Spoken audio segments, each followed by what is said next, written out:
ክብራትና ክብራን እንዴት ናችሁ? ተመልሼ መጥቻለሁ። ተገኔ ነኝ። አሁን ደግሞ በዚህ መድረክ ላይ የምታዋት የሁላችን እናት ማማ አፍሪካ በመባል የምትታወቀው ለሁላችን መለወጥ ያመለካከት ለውጥ እንድናመጣ መሰረት የሆነችን አትችሉም ሲሉን ሰዎች ትችላላችሁ፣ ወረ እንድትችሉ ተደርጋችሁ ተሰርታችኋል የምትለን እናታችን ዶክተር ሰዋዴ ከፍለፊቴ ነች።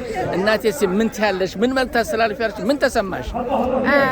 ሰላም ውድ ቤተሰቦቼ፣ እንግዲህ ባላችሁበት ሁሉ ትልልቅ ስኬቶችን ትልልቅ መትረፍረፎችን ተመኘሁላችሁ።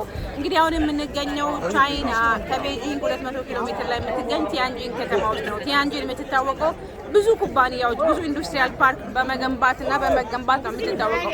ዛሬ ደግሞ በተለየ መልኩ እኛ የምንገኘው ቲያንስ ኢንዱስትሪያል ፓርክ ውስጥ ነውና ቲያንስ ኢንዱስትሪያል ፓርክ እንግዲህ የዛሬ 33 ዓመት ሰዎች ሲጠራጠሩ በማመናቸው ነው ጀርመን ሊጅን ዋን ኩባንያችን መስራት ዛሬ ላይ ለ33 ዓመት ክብረ በዓል የበቁትና ስለዚህ የስኬት ምስጢር ምንድነው ብላችሁ ብትጠይቁኝ የመጀመሪያው ማመን፣ ሰዎች ሲጠራጠሩ ማመን፣ ሰዎች ሲያቆሙ መቀጠል፣ ሰዎች ሲተኙ መንቃት፣ ሰዎች ሲያሾፉና ሲያፌዙ በእድሜያቸው በጊዜያቸው አንተ ሲሪየስ ሆነ ከሰራ በእርግጠኝነት ህልምን እስከተከተልክ ድረስ እንቅፋት የለም ማለት አይደለም። ብዙ እንቅፋቶች አሉ። ይሄ ኩባንያ የምትመለከቱት ኩባንያ ይሄ ኢምፓየር ይሄ ትልቁ ጃይንት ኦርጋናይዜሽን ሲገነባ ብዙ እንቅፋቶች አላጋጠሙትም አይደለም፣ ቻሌንጅ አላጋጠመውም አይደለም፣ ውድቀት አላጋጠመውም አይደለም። ግን በጽናት ስለቀጠለ በማመን ስለቀጠለ ለ33 ዓመት ስለቀጠለ ዛሬ እንግዲህ ከ30 ሺህ በላይ ቤተሰቦችን እዚህ ጋብዞ ክብረ በዓሉን እያከበረ ይገኛልና ስለዚህ አንተም